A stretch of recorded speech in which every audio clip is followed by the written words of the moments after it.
السلام علیکم، میں ہوں محمد عزیز قادری۔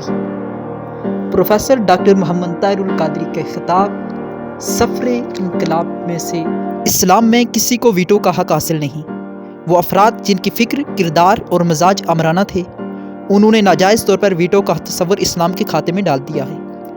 آپ پورے قرآن مجید کا مطالعہ کر لیں، اس میں مشاورت کا حکم تو ملتا ہے، مگر ویٹو کے بارے میں کہیں اشارہ تک بھی موجود نہیں ہے۔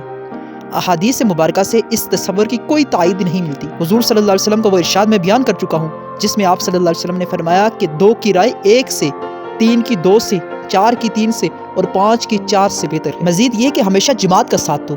اس کے علاوہ اس موضوع پر احادیث کی کتابوں میں صحابہ کرام کے بے شمار ارشادات ملتے ہیں، اور دوسرے جید صحابہ کرام کے ارشادات سے بری پڑی ہے کہ اگر دشواری میں کوئی مسئلہ پیش ہو تو اکثریت جو فیصلہ کرے اسے قبول کر لو۔ حضرت سیدنا فاروق اعظم رضی اللہ عنہ کا ارشاد ہے کہ جب مشاورت کی جائے تو جس طرف اکثریت جائے اس پر عمل کرو۔ آپ رضی اللہ عنہ کا یہ بھی ارشاد ہے کہ اگر دونوں طرف رائے مساوی ہو جائے تو مسئلے کو دوبارہ شورا میں لٹا دو حتیٰ کہ کثرت رائے سے فیصلہ ہو جائے۔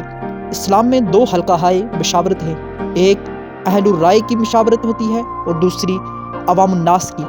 جب عوام الناس کی مشاورت کی ضرورت پیش آئے، استصواب عام کہتے ہیں، یعنی ریفرنڈم۔ ہر مسئلے پر عوام الناس سے رائے نہیں لی جاتی۔